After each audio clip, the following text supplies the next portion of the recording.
아멘.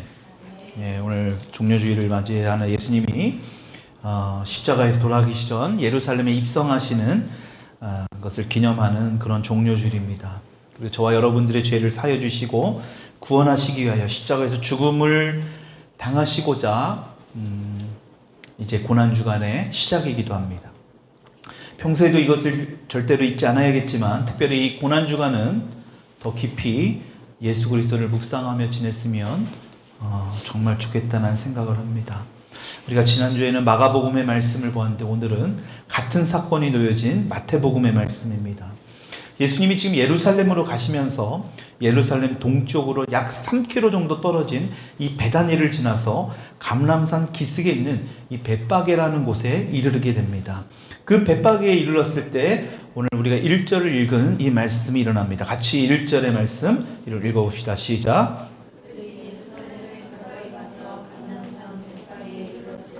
밥도 안 먹고 왔습니까? 어제 저녁을 안 먹어요? 금식합니까 지금? 다시 1절 시작. 그들이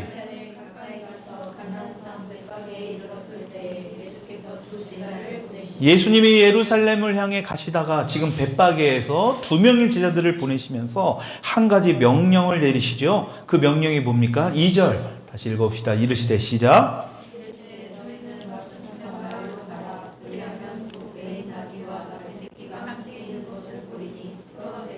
네, 지금 맞은편에 있는 마을로 가서 그곳에 있는 그 메인 나귀와 나귀 새끼가 함께 있는 것을 볼 것이니 그것을 풀어서 내게로 끌고 오라라고 말씀하십니다.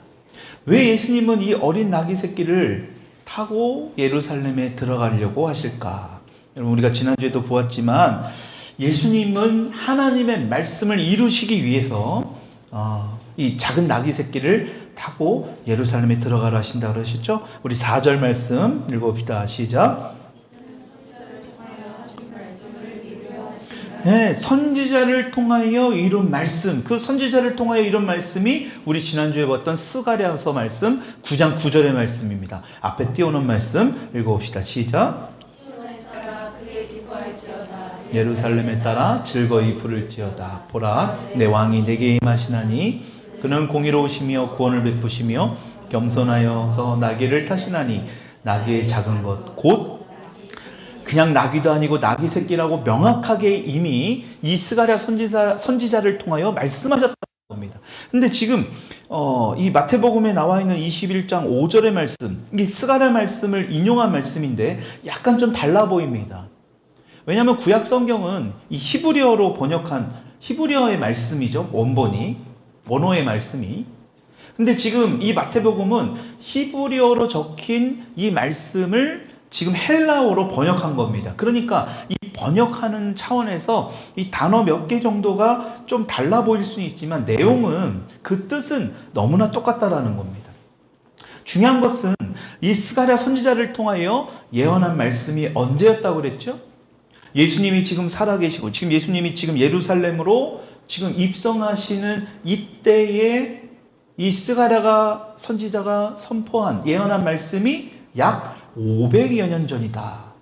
그러니까 500년 전에 하나님께서 스가랴 선지자를 통하여 하신 말씀을 지금 이루어지신다. 여러분, 이것은 결코 우연이라고 할 수 없습니다. 그렇죠? 왜냐하면 만약 예수님이 지금 제자들에게 지금 그 마을 건너편에 가서 나귀 새끼를 가져오라고 그랬습니다. 끌고 오라고 그랬습니다. 근데 만약에 그 주인이 그것을 거부할 수도 있는 겁니다. 그러면 오늘 이 말씀이 예언대로 이루어지지 않을 수 있다라는 거예요.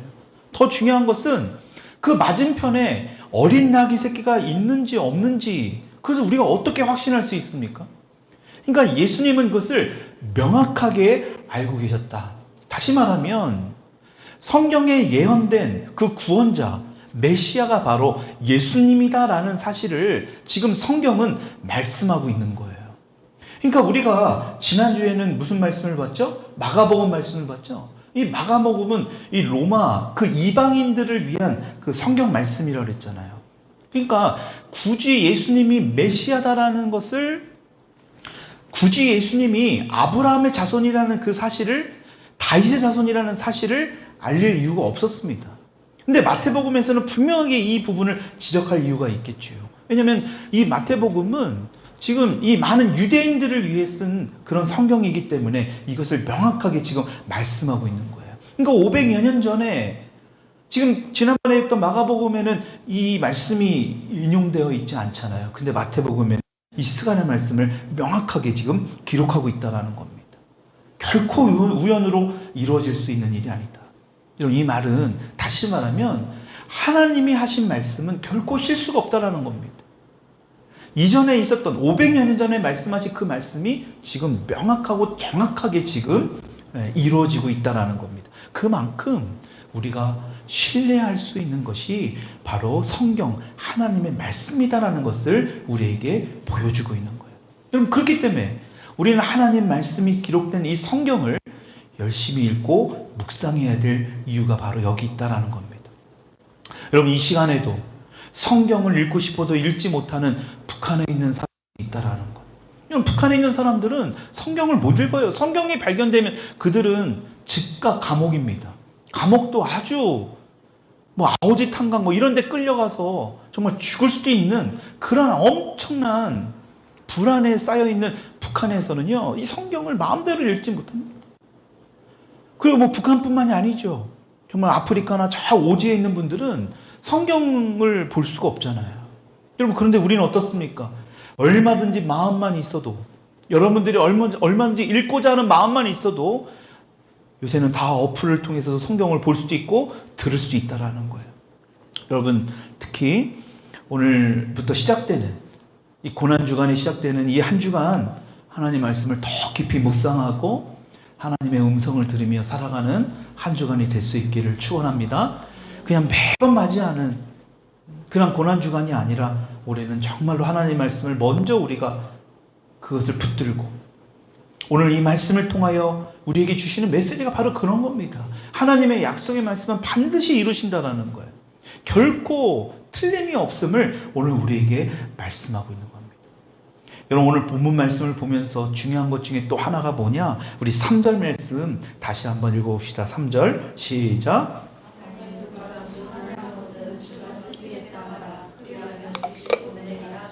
여러분, 이 3절 말씀 중에 이 중간쯤에 예수님께서 뭐라고 말씀하십니까? 주가 쓰시겠다. 한번 따라합시다. 주가 쓰시겠다. 이 말씀은 너무너무 중요한 말씀이에요. 주가 쓰시겠다라는 이 말씀을 영어 성경을 보게 되면 The Lord needs them 이렇게 되어 있습니다. 그러니까 주가 그것을 필요로 한다라는 겁니다. 주님이 필요하다라고 말씀하고 있다라는 거예요. 그것을 이제 주가 쓰시겠다라고 우리 말 성경에는 표현하고 있는데 주님께서 그것을 필요로 하다라는 거예요. 필요로 하다라는 거예요? 네, 낙이 새끼를 가지고 있는 주인에게 그 낙이 새끼를 필요로 하다라고 말씀하고 있는 거예요. 주님은 그냥 가져가실 수도 있어요. 근데 주님께서 뭐라고 말씀하세요? 주님이 너의 것을 필요로 하신다. 여러분, 이것은 아주 굉장한 의미가 있는 겁니다. 우리에게도 마찬가지입니다. 저와 여러분들의 것을 필요로 하신다. 여러분들이 가진 어떤 재능이 있을 수 있고요. 여러분들이 가지고 있는 어떤 물질이 있을 수 있고요. 여러분들이 가지고 있는 어떤 시간들이 있을 수 있습니다.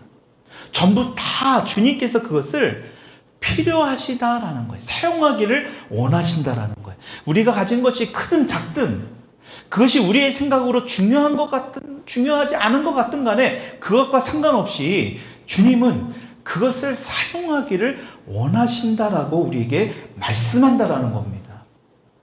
여러분, 이렇게 주님이 쓰시기를 원하실 때 가장 중요한 것이 뭡니까? 우리가 그 말을 들었을 때 오늘도 지금 낙이 새끼 주인에게 지금 예수님이 말씀하는 거잖아요. 주가 그것을 쓰시겠다. 내가 그것을 쓸 거다. 내가 그것이 필요하다. 여러분, 그때 이 주인의 마음이 어떠해야 되겠느냐라는 거예요. 오늘도 저와 여러분들에게 주님께서 내가 너의 것을 좀 필요해. 내가 써야겠어 라고 할 때 우리의 마음은 과연 어떻게 해야 되느냐. 여러분, 마찬가지죠. 아침에 일어나서 하나님의 말씀을 보는 것, 어찌 보면 여러분들의 시간을 내가 쓰겠다라는 걸 수도 있어요. 왜냐하면 그 시간을 통해 하나님 말씀하시니까요. 여러분, 그럴 때에 우리는 기꺼이 그것을 내어드릴 마음이 되어 있느냐?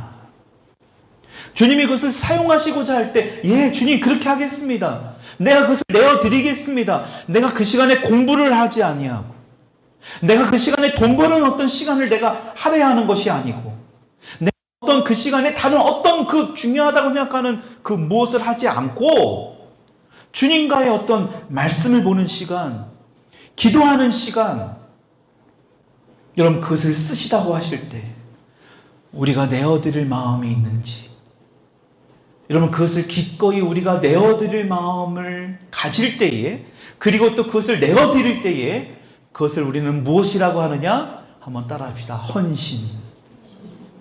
여러분, 헌신이 막 여러분들이 막 죽을 때까지 뭔가의 어떤 주의 일에 힘을 쓰고, 여러분 그게 아닙니다.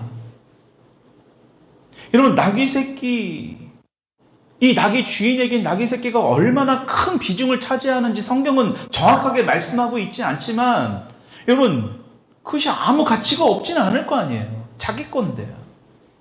여러분 그것을 주님 때문에, 주님이 사용하시겠다고 하니까, 주님이 필요하겠다고 하니까 그것을 기꺼이 내어드릴 수 있는 것, 여러분 그게 바로 헌신이다라는 거예요. 여러분 그 작은 헌신이라고 볼 수 있는 그것이 지금 예수님이 예루살렘으로 가서 엄청나게 큰 일을 행하시는 아주 중요한 그 주춧돌이 되었다는 사실을 우리는 기억해야 됩니다. 그러니까 보세요. 우리가 어찌 보면 하루의 시작을 하나님의 말씀에 시간을 내어드릴 때, 기도의 시간을 통하여 우리의 마음을 하나님께서 우리를 사용하시고자 할 때 우리가 기꺼이 그것에 순종하며 내어드릴 때에 그 일을 통하여 하나님은 어떠한 일도 행하실 수 있다는 거예요. 그것이 지금 오늘 본문에서 보는 예루살렘에 입성하셔서 십자가에서 죽으시는, 그것이 온 인류를 구원하시는 엄청난 일을, 사건을 이루신 것처럼 개개인 우리에게도 그러한 것을 필요하시다고 말씀하실 때 우리의 작은 순종이 엄청나게 큰 것을 이룰 수 있다는 사실을 우리가 알아야 돼요. 여러분 잘 생각해 보십시오. 주님께서 정말로 우리의 도움이 필요해서 이런 말씀을 하시겠는가? 아니, 예수님이 어떤 분이신데, 하나님이 어떤 분인데요?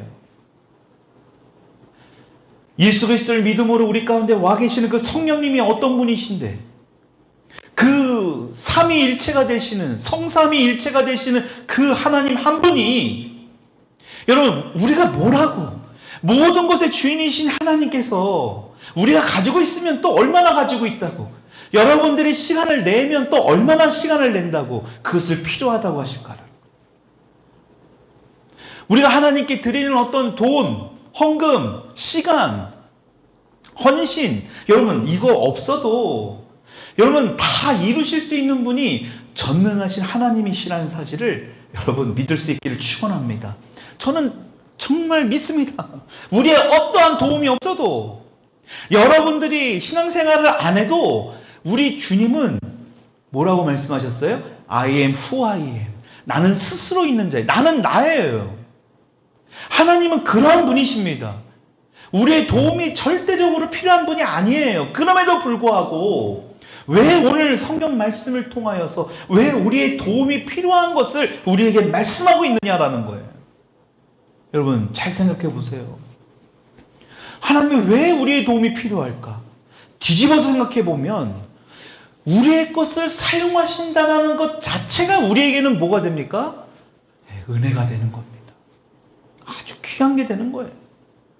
아니, 우리의 것을 사용한다라는 것, 아니 나 같은 죄인의 것을 주님이 사용한다라는 것, 아니 보잘것없는 저를, 아니 이 대한민국의 경기도에, 그것도 화성시의 봉담에 아주 시골짜기에 놓여있는 이곳에 살아가고 있는 여러분들의 보잘것없는 여러분들을 사용한다라는 것, 여러분들의 시간을, 여러분들의 마음을, 여러분들이 뭐 한 달에 벌어봤자 뭐 얼마나 벌겠어요? 그 물질을 주님께서 사용하신다라는 것, 내가 현재 공부하고 내가 어떤 일하는 위치에서 그것을 주님이 사용하시겠다라는 것, 여러분 이것이 우리에게 얼마나 큰 은혜가 되는지.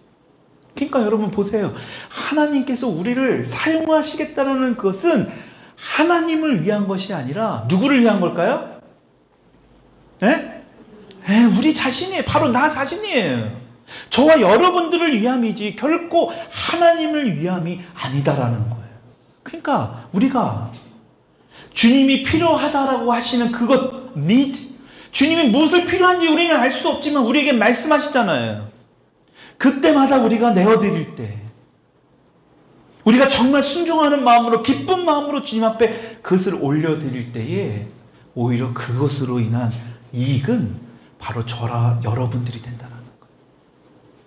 여러분, 그렇게 될 때 주님의 은혜를 경험할 수 있기 때문에 주님은 우리에게 그 필요한 것을, 주님이 굳이 그것이 필요하지 않아도 우리가 가지고 있는 그것이 필요하다라고 말씀한다라는 사실을, 여러분, 오늘 이 말씀을 통해 우리에게 주시는 말씀이에요. 여러분, 그러니까 도움이 전혀 필요 없이 하나님이 내 것을 써주신다는 것 자체, 여러분, 이것이 얼마나 놀라운 일인가. 그러니까 어찌 보면 이 나귀 새끼의 주인은 이 메시지를 들은, 이 제자들을 통하여 이 메시지를 들은 거잖아요.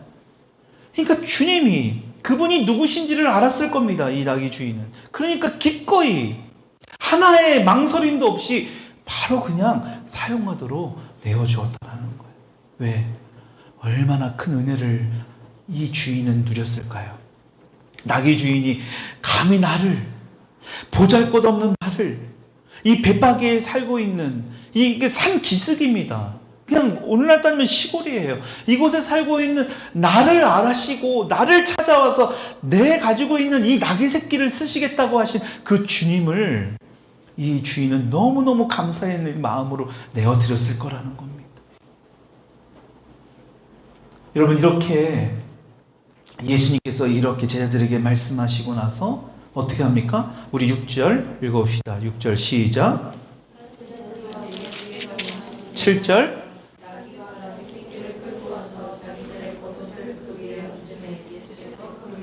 8절도요. 무리의 대다수는 그들의 겉옷을 길에 펴고 다른 이들은 나뭇가지를 베어 길에 펴고. 우리 지난주에도 보았습니다만 제자들은 예수님이 말씀하신 대로 가서 지금 나귀와 나귀 새끼를 끌고 와서 자기들의 겉옷을 그 위에 얹습니다. 그리고 예수님이 그 위에 앉도록 하시고 거기에 있던 많은 사람들이 준비해온 겉옷과 나뭇가지, 요한복음에는 종려나뭇가지라고 되어 있는데 그 가지를 길에 쫙 펴놓는 겁니다. 여러분, 이러한 모습이 당시 왕이나 전쟁에서 승리하고 돌아오는 장군들이 돌아올 때 환영하는 방식이라고 지난주에 말씀드렸죠. 여러분, 그때 이들이 뭐라고 외칩니까? 9절입니다. 읽어봅시다. 시작. 앞에 가고 뒤에서 따르는 무리가 소리 높여 이르되 호산나 다윗의 자손이여 찬송하리로다. 주의 이름으로 오시는 이여 가장 높은 곳에서 호산나 하더라. 지금 사람들이 호산나 호산나, 여러분, 원래 기도입니다. 근데 이 기쁨과 환호하는 어떤 메시지가 되었는데, 호산나, 지금 당장 구원하여 주옵소서. 여러분, 지금 구원해 주십시오. 호산나 호산나 외치는 이들이 뭐라고 합니까? 시편 말씀을 인용하면서 주의 이름으로 오시느니, 우리 지난주에도 보았죠? 주의 이름으로 오시느니, 그러면서 또 뭐라고 말씀하세요? 선포하고 있습니까? 외칩니까? 다윗의 자손. 그러니까 하나님이 다윗을 통해 약속한 그 메시아가 바로 그 왕이 예수님이라고 사람들이 생각했다는 증거가 바로 이 9절 말씀에 다 들어있는 겁니다. 주의 이름으로 오시는 이가 시편 말씀에 메시아로 오실 그 말씀을 지금 인용해서 이들이 외치는 거거든요. 그러니까 구약 성경의 시편 말씀에 다윗을 통하여 하나님께서 약속하신 그 메시아가 지금 이곳에 오신, 지금 오고 계시는 바로 예수님이시다. 그러니까 이 사람들이 예수님을 향해 겉옷과 종려나뭇가지를 흔들면서 호산나를 막 외치는 겁니다. 종려나뭇가지의 의미는 그냥 모든 것을 헌신하겠다, 이분에게 모든 것을 내어드리겠다라는 그 마음으로 지금 하는 거예요. 그런 의미가 있는 겁니다. 그러니까 메시아로 예수님을 굳건히 믿고 있었다라는 겁니다. 그래서 사람들은 이제 예수님이 예루살렘으로 들어가시기만 하면 이제 모든 것이 다 끝나는 거예요. 로마 사람들 다 이제 식민지에서 해방되고, 지난주에 보았던 그 농부들, 지주들에게 땅을 빼앗겼 그 서름에서 해방되고, 그러면서 지금 따라가고 있는 거예요. 여러분, 근데 중요한 것은 예수님은 지금 당시의 왕이나 전쟁에서 승리한 장군들의 모습과는 완전히 다른 모습으로 오고 있다는 거예요. 여러분, 그것이 하나님이 주시는 메시지거든요. 여러분, 그 당시에 왕은 낙이 새끼 안 타죠. 금으로 두른 어떤 마차를 타거나 정말 이 말도 아주 백마, 멋진 말을 타고 사람들 앞에서 등장할 텐데 예수님은 지금 낙이 새끼를 탄다는 거예요. 여러분, 이것은 하나님이 주시는 메시지가 분명히 있는 겁니다. 왜냐? 예수님은 왕이 맞지만, 진짜 왕이지만 너희들이 생각하는 왕과는 다르다는 거예요. 너희들이 생각하는 세상의 왕, 전쟁에서 승리한 어떤 장군과는 완전히 다른 모습, 바로 겸손의 왕, 평화의 왕이라는 그 예수님의 모습을 상징적으로 지금 보고 있는 거예요. 여러분, 실제로 당시 전쟁에서 이렇게 사람들에게 겉옷을 벗겨지고 겉옷을 막 벗겨서 앞에다 깔고 이 종려나무까지를 흔들고 바닥에 깔고 하려면 최소한 전쟁에서요 5,000명을 죽여야 된다는 겁니다. 그러니까 적군을 5,000명을 죽이고 전쟁에서 승리해야만 이런 환영식을 받을 수 있었다고 합니다. 여러분, 근데 예수님 보십시오. 지금 누구를 죽이십니까? 예수님이 죽인 게 아니라 오히려 살리셨죠. 5,000명을 먹이셨잖아요. 반대예요, 지금. 죽은 자도 살리시고 병든 자도 깨끗하게 고쳐주시는 어떠한 그런 기적들을 계속 행하셨잖아요. 그러니까 여러분 잘 보십시오. 지금 이들이 생각하는 어떤 자신들의 생각하는 어떤 왕의 모습, 근데 예수님의 여태까지의 모습하고 완전히 대조적인 것을 지금 볼 수 있다라는 거예요. 앞으로 예수님이 이 예루살렘을 지나가셔서 그 5일 있다가 십자가를 지게 된다는 사실을 이들은 아무도 알지 못했던 겁니다. 여러분, 그러니까 호산나 외쳤던 이 사람들이 5일도 안 돼서 예수님을 십자가에 못 박으라고 이야기한 거예요. 왜요? 이들은 예수님께서 이 땅에 오셨는지, 왜 오셨는지 이해가 안 되는 거예요. 다시 말하면 하나님의 뜻이 무엇인지를 알지 못했던 겁니다. 우리가 지금 성경 말씀에 어찌 보면 구약 성경과 신약 성경의 말씀을 통해서 이 땅에 앞으로 오실 예수 그리스도까지도 다 말씀하신 것을 다 보고 있으니까 이전에 오시지 않았던 예수님을 말씀하고 계시는 구약 성경과 이 땅에 오셔서 행하셨던 그 신약 성경의 말씀을 우리는 읽고 있으니까요. 우리는 알고 있으니까 이들의 마음을 잘 이해할 수 없을지 모르지만 이들은 지금 현재 지금 종려나무까지를 흔들고 겉옷을 벗어서 예수님을 환영하는 이들의 마음은 성경을 제대로 해석하고 있지 못하고 있다. 자기 식대로 하고 있는 겁니다. 그러니까 자기의 뜻대로 이루어지지 않을 것 같으니까 예수님을 십자가에 못 박으라고 이들이 이야기한 겁니다. 종려나무까지를 손수 꺾어가지고 예수님의 길 바닥에 깔아두었던 그 가수원에서 일했던 농부들, 이제 지주를 통해서 이제 자신들이 뺏겼던 땅이 회복되기를 정말 바라고 있었는데 예수님이 힘없이 채찍질에 맞아요. 침뱉음을 받습니다. 조롱을 당합니다. 아니, 짠하고 나타나서 뭔가 자신을 예수님을 괴롭히는 저 사람들을 한 방에 다 무너뜨려야 되는데 어떻게 저렇게 나약한 사람이 메시아가 될 수 있는가? 여러분, 그러니까 십자가에 못 박아야 된다고. 이렇게 오늘 예수님을 환영했던 사람들이 돌변해버리는 겁니다. 여러분, 예수님과 함께 했던 제자들도 마찬가지죠. 예수님 왕이 되면 자기들이 가장 예수님 다음으로 가장 높은 자리에 앉으려고 했던 거예요. 그러니까 예수님 여기까지 따라온 겁니다. 여러분, 그런데 어떡합니까? 이들도 예수님을 다 배신하게 됩니다. 여러분, 우리도 예수님을 믿는 것이 혹시라도 우리가 원하는 것이 있어서, 우리가 바라는 것이 있어서, 여러분, 그렇다면 우리도 오늘 잘 생각해 봐야 된다. 초신자들이야 예수님에 대해서 잘 알지 못하니까 충분히 그럴 수 있어요. 그러나 최소 몇 년 동안, 수년 동안 예수님을 믿는 자들이라면 여전히 이러한 마음으로 신앙생활을 하고 있다라면 오늘 종료를 맞이하면서 우리는 우리 스스로를 다시 한번 돌아봐야 됩니다. 예수님 우리에게 질문을 이렇게 하신지도 몰라요. 내가 너의 뜻에 맞추어 너를 섬기기를 원하느냐? 아니면 정말로 네가 나를 주님으로 모시고 나의 뜻대로 나를 섬기기를 원하느냐? 정말 네가 나를 주님으로 섬기기를 원하느냐? 그럼 이 질문을 오늘 우리에게 이 종료주의를 맞이해서 하시는 말씀일 수도 있습니다. 예수님께서 이 땅에 오신 진정한 목적은 딱 하나입니다. 예수님의 뜻을 이루는 것이 아니라 하나님 아버지의 뜻을 이루기 위함이에요. 여러분, 그러니까 마태복음 26장 39절에서 겟세마네 동산에서, 여러분 성경 말씀에는 어떻게 나옵니까? 땀방울이 핏방울로 바뀔 정도로 보일 정도예요. 그 정도로 간절하게 기도했다라는 것을 성경은 말씀하고 있는 겁니다. 실제로 실핏줄이 터졌는데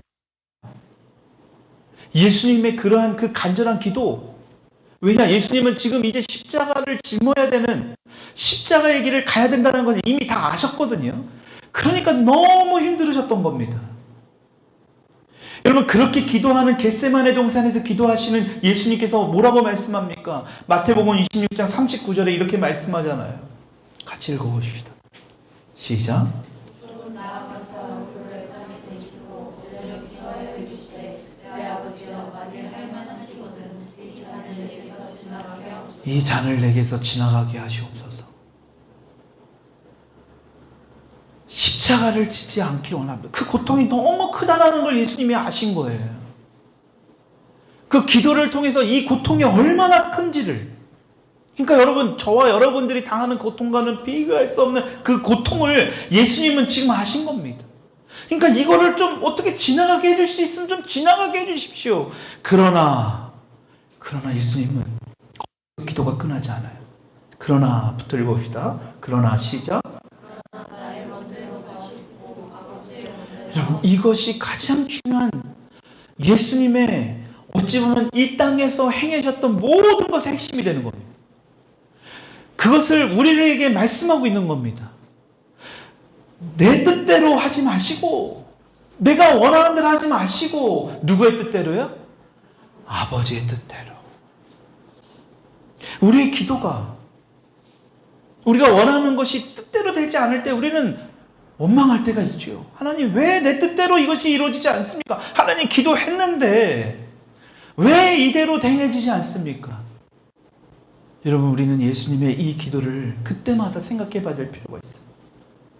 지금 당장 이들은 이 예루살렘으로 들어가는 이 예수님을 보고 있는 종려나무까지를 흔들고 오늘도 호산나 호산나 외쳤던 이들은 지금 당장 이스라엘의 해방만을 원했던 겁니다. 근데 예수님은 그것이 아니라는 것을 알고 계셨죠. 하나님 아버지도 이미 다 알고 계신 겁니다. 이스라엘의 당장의 해방을 위해서 내 독생자 아들이 이 땅에 간 것이 아니다. 모든 인류의 죄를 해결해야 했기 때문에, 그것이 가장 중요한 이 땅에 오신 목적이 거기에 있기 때문에 예수님은 내 뜻대로 하는 것이 아니라 아버지 뜻대로 행해달라. 여러분, 그것이 하나님 아버지의 뜻이었어요. 이것을 알지 못했던 많은 사람들이 예수님 십자가에 못 박으라고 이야기한 것입니다. 그러니까 여러분 보십시오. 내 뜻, 내 소원대로 이루어지는 것이 우리의 신앙생활의 핵심이 아니라, 한번 따라합시다. 하나님의 뜻대로 이루어지는 것이 우리의 신앙생활에 중요한 것입니다. 이것이 핵심이라는 거예요. 그러니까 내 뜻대로, 내 마음대로 내 소원을 이루어지기 위해 신앙생활을 하는 것이 아니다라는 거예요. 그러니까 여러분, 우리가 스스로에게 질문해야 됩니다. 나는 왜 예수를 믿고 있는가? 내가 오늘 왜 이 자리에 나와 있는가? 내가 오늘 왜 예배를 드리고 있는가? 내가 이렇게 예배를 드리는 것이 혹시 짐으로 여기는 분이 있습니까? 억지로 마지못해 이 자리에 앉아있는 분이 있습니까? 여러분, 주님을 따르면서 그렇게 믿는다면 진짜 그것은 불행한 거예요. 왜? 진짜 주님을 따르는 길이야말로 가장 세상에서 축복된 길인데, 그 축복된 길을 지금 알지 못하고 있는 거잖아요. 스스로가 불행의 길로 초래하고 있는 거잖아요. 그러니까 여러분, 너무나 많은 그리스도인들이 하나님을 짐처럼 여기며 살고 있어요. 그러니까 하나님께 예배드리는 것이, 하나님께 기도하는 것이, 하나님 앞에 말씀을 보는 것 자체가 짐처럼 여기는 거예요. 그러니까 하나님 계신 것도 믿고 예수 안 믿으면 지옥 간다는 것도 압니다. 그런데 바로 그것 때문에 믿는다면, 내가 잘못될까봐, 지옥에 갈까봐, 여러분 그것 때문에 하나님 믿는다면 그거야말로 얼마나 큰 짐입니까? 주일에 교회 안 나가면 큰 벌 받을까봐, 여러분 교회 나가는 것 자체가 재미가 없을 수밖에 없어요. 말씀이 눈에 들어오지 않을 수밖에 없습니다. 머리에 들어오지 않아요. 이런 시기의 신앙생활은 우리 주님을 짐처럼 여길 수밖에 없는 거예요. 여러분 그러니까 십자가에 모박을 하고 지금 많은 이스라엘 백성들이 외쳤던 겁니다. 그런데 주님은 우리에게 분명하게 말씀하고 있다는 거예요. 여러분 이 진리의 말씀을 믿으시고 받아들일 수 있기를 축복합니다. 마태복음 11장 28절로 30절의 말씀이에요. 같이 읽어봅시다. 시작. 내가 너희를 쉬게 하리라.